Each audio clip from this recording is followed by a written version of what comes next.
So that'll be your warning that we are being recorded.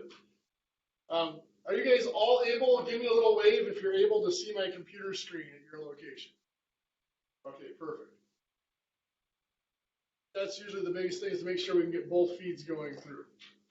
If at any point that disappears, because if there's any sort of blip in the connection, the first thing that happens is the content, which is my computer screen, cuts out.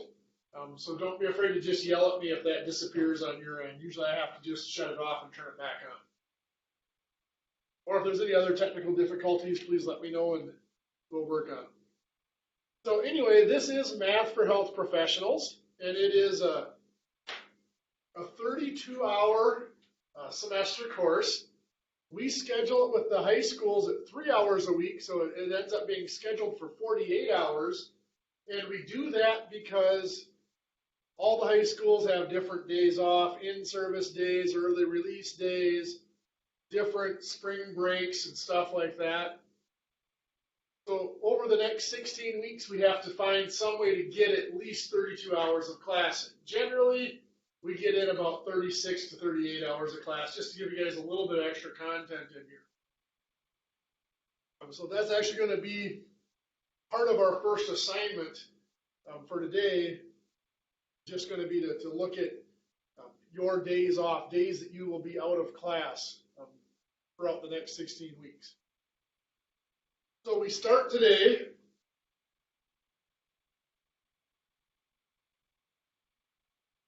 Handwriting will not always be that bad. Usually the screen's laying down, but I'm having it in dual mode right now.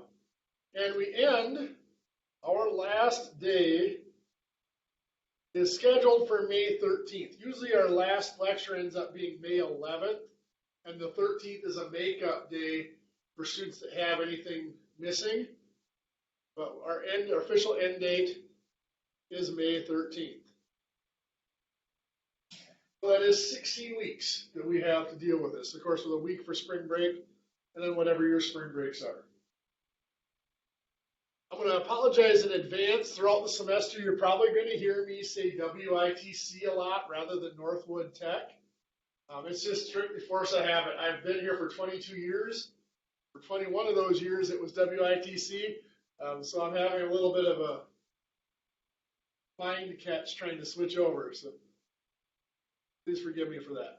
So anyway, let's jump in. I was hoping that we'd get some other schools on here, but let's jump in and look at the syllabus. They can view the recording for that later if they need to. Just a show of hands, how many of you have used Blackboard before? Okay, Blackboard for WITC or for Northwood Tech. Okay, so you're familiar with Blackboard, and some of you are familiar with Northwood Tech's Blackboard. That's good. Get into our version of Blackboard here at the Tech. You go to the main site, northwoodtech.edu, and just click on My Campus. You can click on just Blackboard too, it'll go through the same thing. You enter your username and password, and then go into Blackboard. And it sounds like some of you have taken other classes or are taking other classes. So when you click on courses, you might have more than one course here. Many of you will just have this one. And so you'll open up Math for Health Professionals. So in this course, you will not be required to use Blackboard, but there will be a lot of helpful things in Blackboard. The first one is going to be My Grades. If you click on My Grades, shut this down so you see what you see.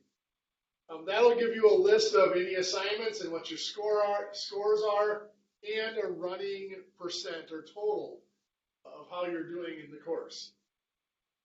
Course tools will allow you to email or contact other students in the course or me. Course information is really where all the important stuff is. Announcements is what you'll end up going to when you first open it up. Then you can see here, this announcement is just an introduction to the course. A description of what's up, what I just told you, what stuff is out there. Course information is really the important one. That's where pretty much everything is going to be that we'll use. And then again, iterating, if for any reason you're not, yep, there you go. If for any reason you're not able to come into school, whether it's a snow day at your location or you're sick, you're always welcome to log in from home using BlueJeans. You can either go to bluejeans.com and type in this meeting ID 715-234-5361. That'll bring you into my classroom. Or you can download the BlueJeans app, which I think works a lot better if you download that to your desktop, and then do the same meeting ID on the BlueJeans app. You can log in from home, so you shouldn't have to miss class if you're at home sick. I know right now with COVID and all that, we've got people coming in and out. Nice to stay on top of things and not have to miss a week if you end up being quarantined. Hopefully nobody gets quarantined throughout the semester. So anyway, the largest part of the useful stuff is under course information. You click under course information. There again is my email and direct telephone number. Course syllabus, which we'll look over in a minute, and then my schedule. None of you are on campus, so my schedule isn't a big deal. You're not going to pop into my classroom and see me. But the one thing that is notable there is on Fridays, your class is my only class.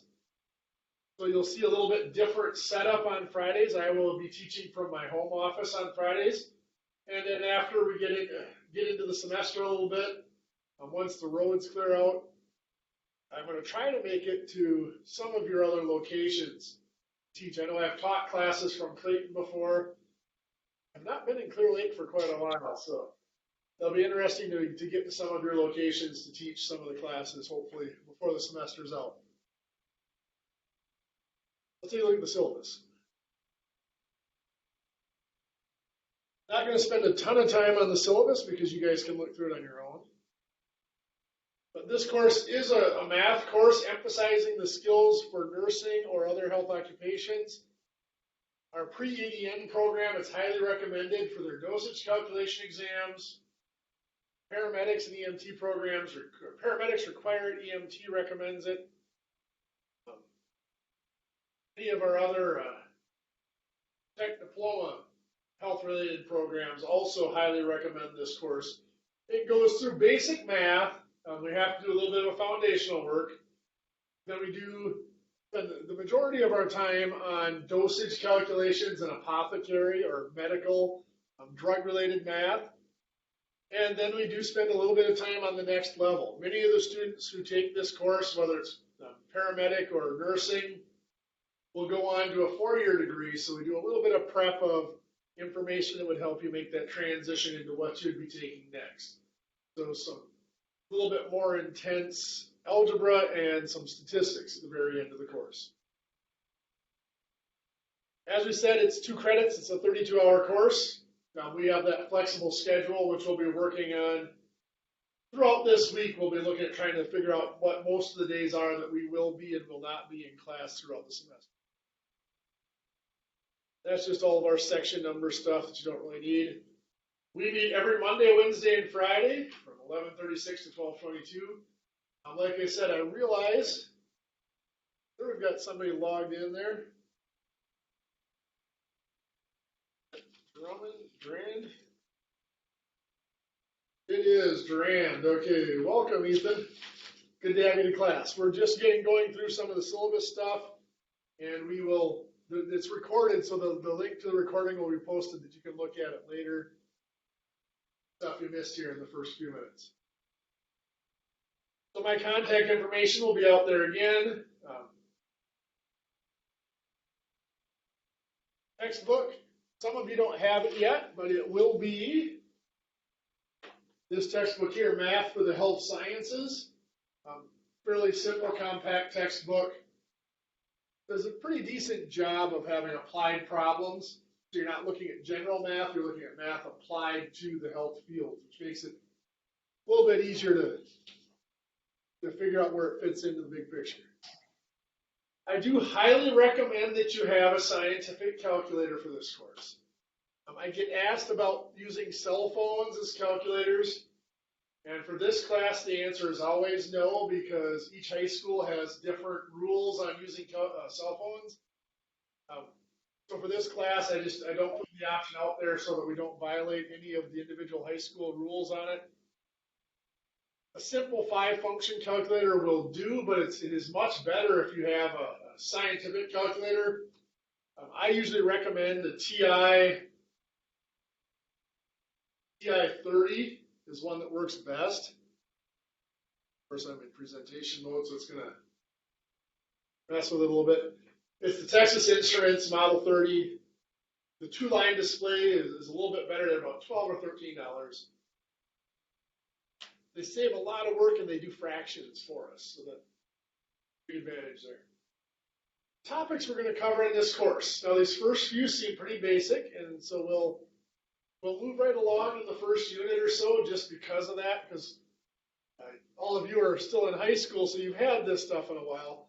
This course is designed a little bit for students who have been out of school for a while, so the first week or two is a little bit of refresher on those arithmetic skills. So please be patient with me. We're going to go through it all, even though we're going to go through it quickly.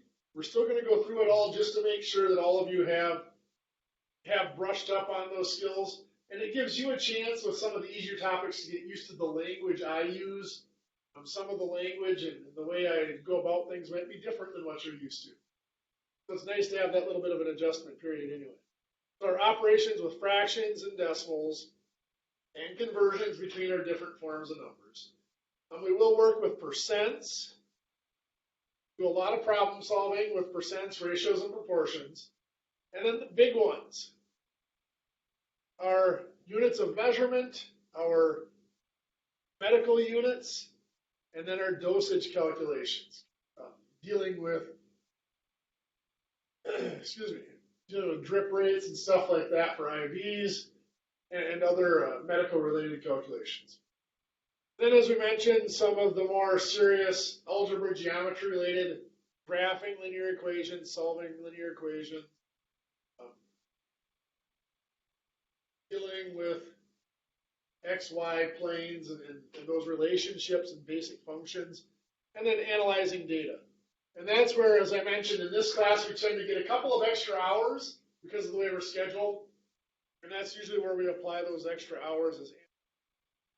Almost every college class, college degree you go on to is going to require some sort of statistics class to graduate. So I feel that's one of the more important subjects to get into the course for our high school students. So here's the big one, grading. Excuse me. Because of the multiple locations, I actually have 4 high schools this year. I have had as many as 7 high schools at once in this course.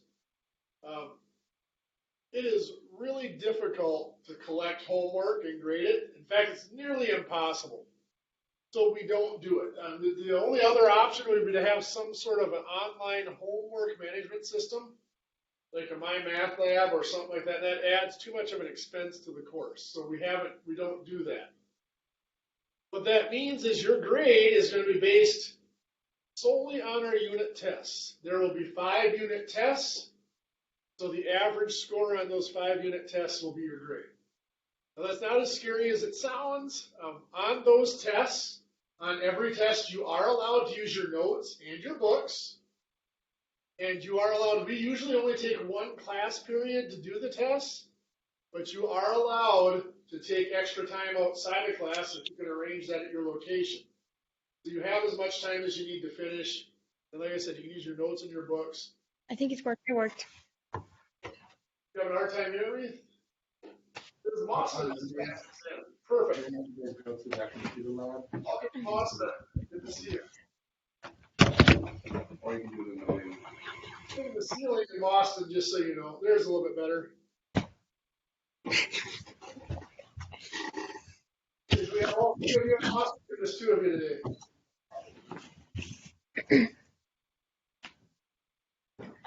Wait, I think.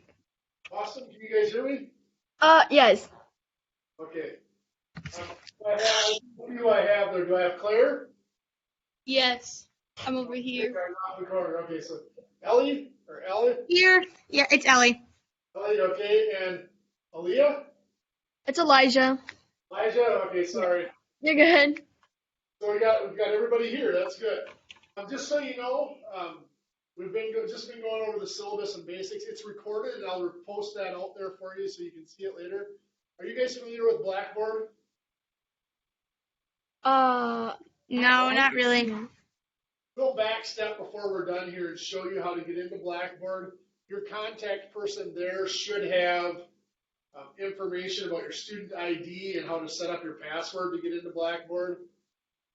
That's where all the recordings for classes will be in case you miss, so you can catch up on those. If you can't get into it, let me know and I can email a link directly to you later so you guys can catch up.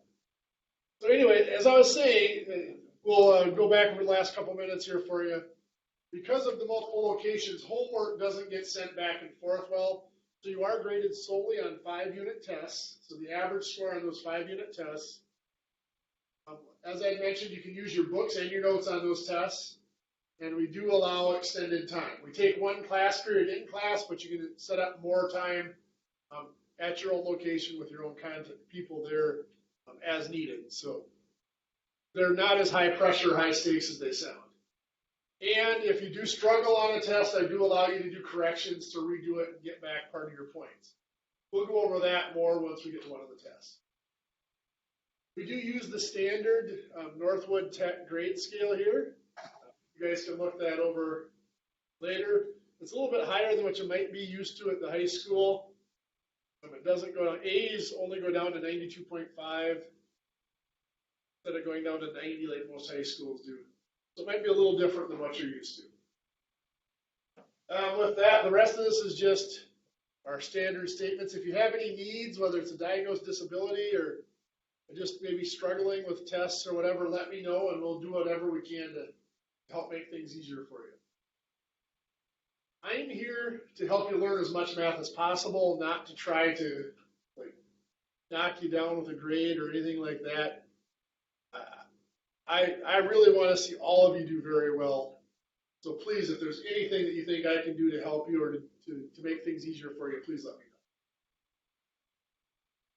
know. So with that, as I had mentioned before, if there's bad weather, you can log in from home, that Blue Jeans link, and I'll show you that again. It'll be right out there for you, so you can log in from home and view it there if your school is not in class for any reason that day at all. And then, of course, I have to put the note out there. This is recorded, and these are posted. They're not password protected or anything, so just be aware that these will be posted to view. I don't post the links publicly, but technically, if somebody really wanted to search for them, they could search in and find them. Okay, so the 5 units, we said there's 5-unit tests. The first one is pre-algebra and arithmetic. This is your fractions, decimals, basic percents, basic algebra and applications. So this is going to be your, got a little bit off here. Anyway, this will be your solving equations, order of operations, stuff like that. Measurement and conversions is actually in the 2nd unit. Converting measurements, doing the apothecary medical units into our standard units. Dosage calculations is the big one, and then we have, before basic statistics, we actually do have basic geometry and algebra, and then the basic statistics unit. Click off of there, and back into Blackboard. So for those who are coming a little late, if you do get into Blackboard, Blackboard is found just on our standard website.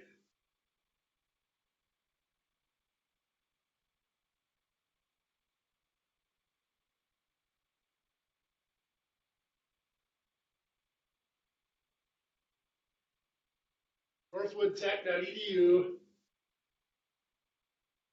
Not going to log in now, is it? There we go. Just click on My Campus, and like I said, your coordinator at your location should have a student ID number and stuff that you will need to enter there and to set up your password for your first login. Once you're there, you get into Blackboard and you click onto this course, and here's that information to log into Blue Jeans. You go to bluejeans.com, which I just clicked on there accidentally. or you can, I might have just lost my screen share. Let me get that going again. You either go into bluejeans.com and use that login for that meeting password, or you can download the BlueJeans application to your desktop. And the BlueJeans app works way better. It's a lot more functional. Okay, so here we are back there. As I said, most of the stuff you're going to use is going to be in that course information tab. We saw the syllabus in there, and as we go down after today, the link to today's lecture will be posted at the bottom of that page, so you'll be able to see it there. I'll show you again on Wednesday so you can see where that is. And each day I'll post a link and then any assignments. So with that, let's get out of Blackboard.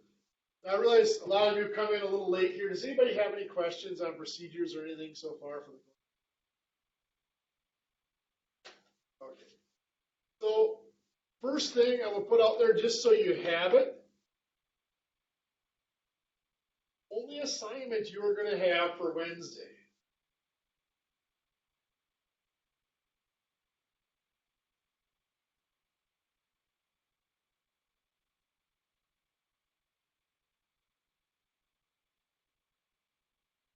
Point between now and Wednesday, send me an email.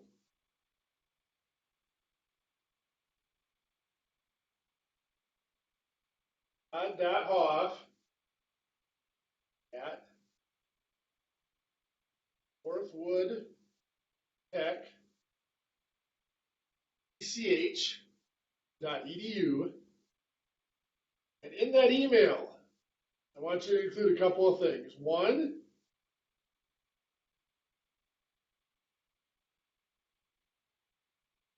name of the contact person at your school.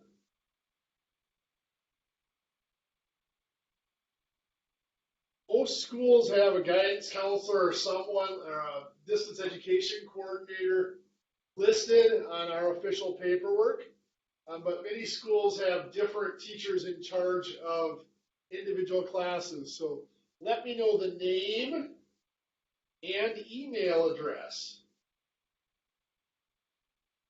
of the contact person at your school that's going to be handling everything for this class. I need somebody that I can send tests to, someone I have to send out grade summaries every so often, so who those are all going to be sent to so that I know that I'm contacting the right person. Then I can get an email list made up by the end of this week and come in contact with everybody. The second thing I want to make sure you guys send me is days that you will miss class.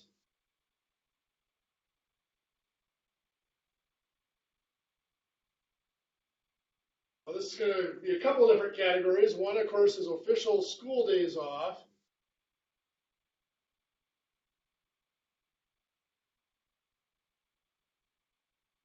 This would be like spring break or holidays or whatever.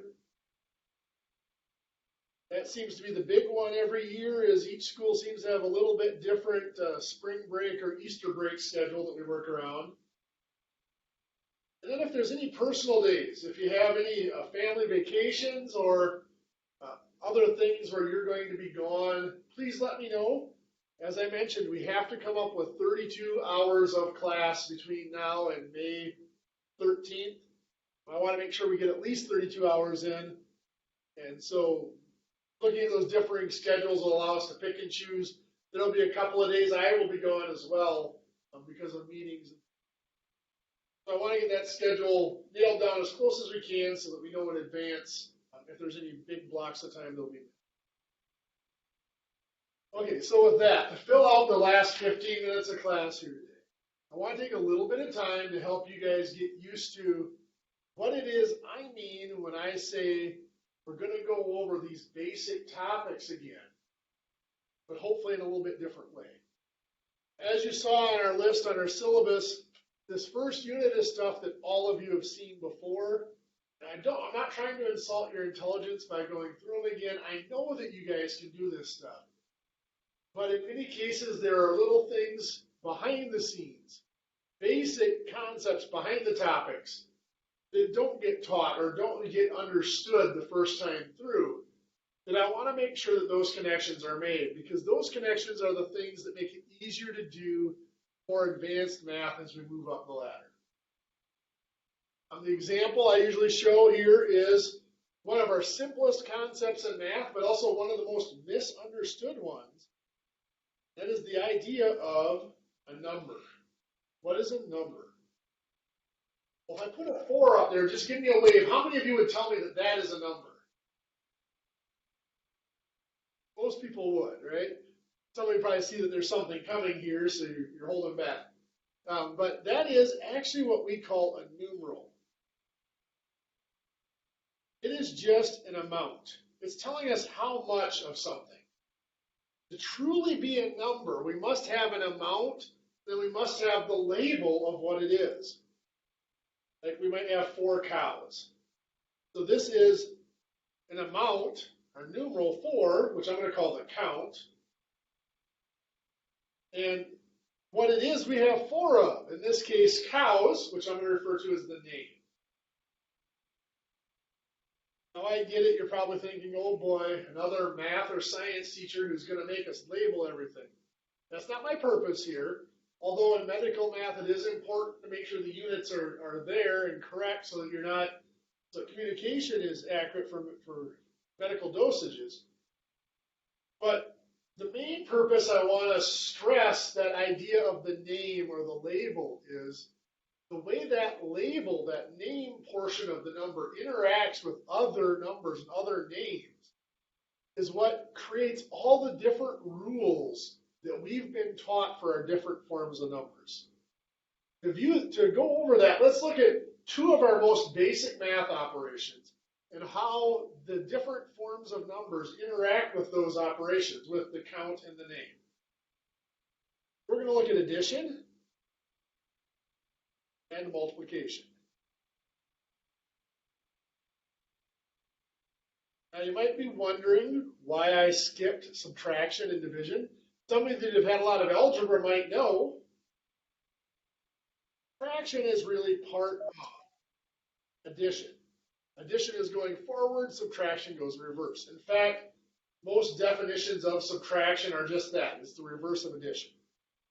So any rules that apply to addition also apply to subtraction. And the same is true for multiplication and division. Division is just the reverse of the multiplication. So now let's take a look at our first example here. Let's do 4 inches plus 7 inches. What do we get? 7 inches. Now again, that's a problem all of you probably knew, but let's take a look at what happened with our 2 parts of a number, the count and the name. We have counts of 4 and 7. They came together to make 11. We were adding here, so we combined our counts using addition. So when we add or subtract, we combine the counts. Let's look at the names. We had inches and inches, and it stayed inches. Add or subtract, keep the same name. Now that may not seem like a big deal, but let's look at our multiplication. If I have 4 inches times 7 inches, well, 4 times 7 is 28, but it's not going to be 28 inches, it's going to be 28 square inches, or inches squared. If you think about it, if I'm multiplying 4 inches times 7 inches, most likely I'm looking at a rectangle or some other shape where I'm calculating an area. It's going to be square inches. So again, let's look at our counts. We have 4 and 7, and again we combined them. This time we were multiplying, so we combined them using multiplication. So once again, we combine the counts. The difference here is in the names. We had inches and inches, and it ended up becoming inches squared. When we multiply or divide, we also combine the names. Now again, that may not seem like a big difference, but it's actually huge when you look at defining all the other little processes we were taught for combining numbers. In fact, it even goes so far as to tell us what numbers we can combine with each operation. For example, if I look at 3 cows plus 5 boys, that give us 8 cowboys. Well, of course not, right? That's kind of silly, right? One of our tricks in math, if we go to add or multiply or subtract or whatever, add and multiply, I should say, if something's not working, we can change the order and see if that helps. 5 boys plus 3 cows, does that give us 8 boy cows? Of course not. Anybody with a farming background in here other than me? Tell me that is a whole bunch of bull, right? Long way to go for a joke, but there's a point behind it. We cannot add 3 cows and 5 boys because when we add or subtract, we keep the same name, which implies we have to start with the same name. We were able to combine these because both of them had the name of inches. Down here, there's different names. A little more practical example might be 5 feet plus 2 pounds. Those have different names, so we cannot combine them. That is just going to be 5 feet and 2 pounds. But if I multiply 5 feet times 2 pounds, I multiply the counts. 5 times 2 is 10. But I also combine the names. Feet times pounds are foot-pounds, which is actually in physics a unit of torque or moment if you're looking at structural design. When I multiply and divide, I did not have to have the same name, because when I multiply or divide, I'm also going to combine the names. This brings us to all of our other forms of numbers and all of the special rules we've been taught. Let's look at everybody's favorite one, fractions. Now, you sense the sarcasm there. I realize if I asked students on their way in my door what they hated most about math, probably 4 out of 5 would say fractions. That's because we were taught fractions as a separate thing that's totally different from other numbers. If we look at these, that top number, the 3 in this case, is called the numerator. And the bottom number, the 7 here, is called the denominator. What does it mean to numerate? Well, we actually just did this 2 years ago with the federal census. 2020, we sent out people to numerate the population. Counting. Count. Denominator, we have different denominations of organizations, of money. To denominate means to classify or to give a name. So our fraction looks like 2 numbers, but it is not. It is 1 number with 2 parts. We have 3 of something, just like we had 4 cows up here. And just like this was cows, this here is sevenths that we have. And with that in mind, when we look at our operations, let's have 2 sevenths plus 3 sevenths. We were taught back in 2nd or 3rd grade when we first started working with fractions that when we add or subtract fractions, we must have common denominator. That's not a special rule for fractions. Anytime we add or subtract numbers, we must have that same name. We combine the numerators. 2 plus 3 is 5. And we keep that common denominator. Again, that's not a special rule for fractions. Anytime we add numbers, we combine the counts. That was combining the numerators. And we keep the same name. That was keeping that common denominator. Now, if we have something like 2/5 plus 1/3, those have different names, so we can't combine them the way they're written. We have to change the names, which is a process we've all seen, and we will review it sometime in the next couple of classes. For multiplication, however, we do not need a common denominator. Again, not a special rule for fractions. Anytime we multiply or divide, we do not have to have the same name. We're just going to combine the numerators, combining the counts. 2 times 1 is 2. And then combining the denominators. In other words, combining the names. 5 times 3 is 15. So you can see those special rules that we learned for fractions are really the same rules that we had for whole numbers. It's just we never looked at the full form of a whole number before. Even with decimals, I have something like 0.21.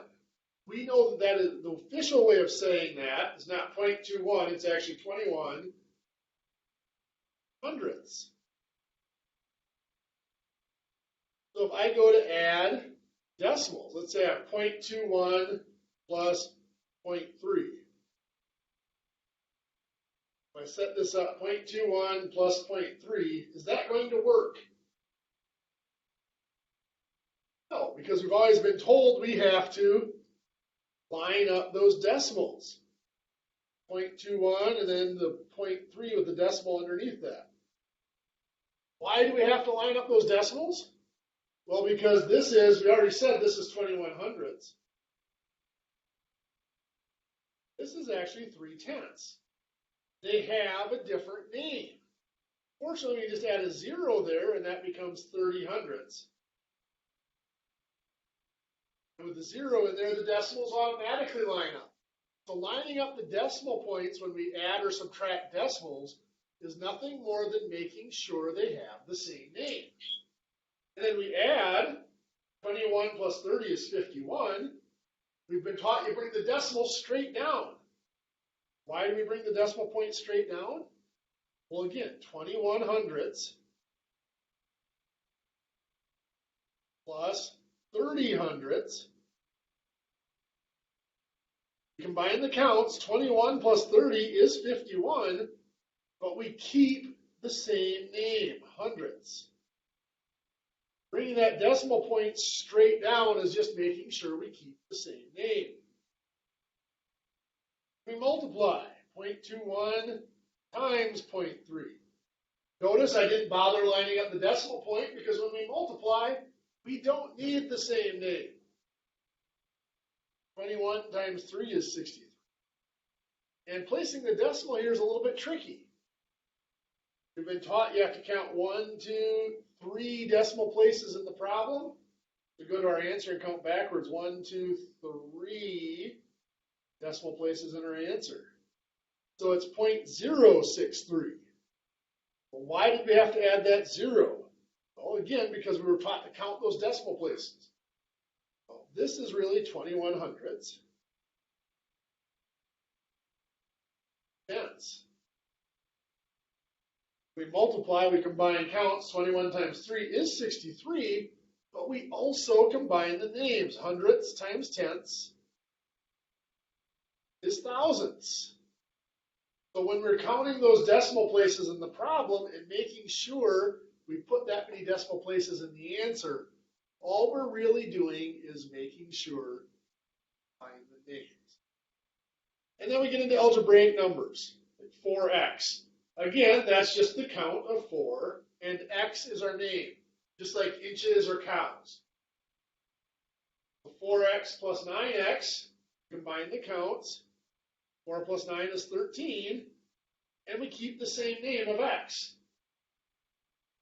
5x plus 2y, well, just like our feet and pounds, we cannot combine those with addition. So it's just 5x plus 2y. When we multiply, however, 4x times 9x, we combine counts. 4 times 9 is 36. Then we also combine the names. X times x, just like inches times inches became inches squared, x times x becomes x squared. And our 5x times 2y, combine counts. 5 times 2 is 10. And just like feet times pounds became foot pounds, x times y becomes xy. Again, nothing that we did here is something you're going to be quizzed or tested on or anything like that. It's just, I wanted to show you this overview so you can see that there are base concepts behind the scenes that define all of these separate processes that we've been taught as separate processes.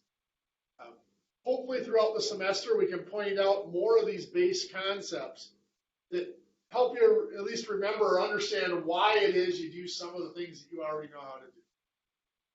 Okay, so that is the end of our time. There is no official homework tonight other than to do for Wednesday.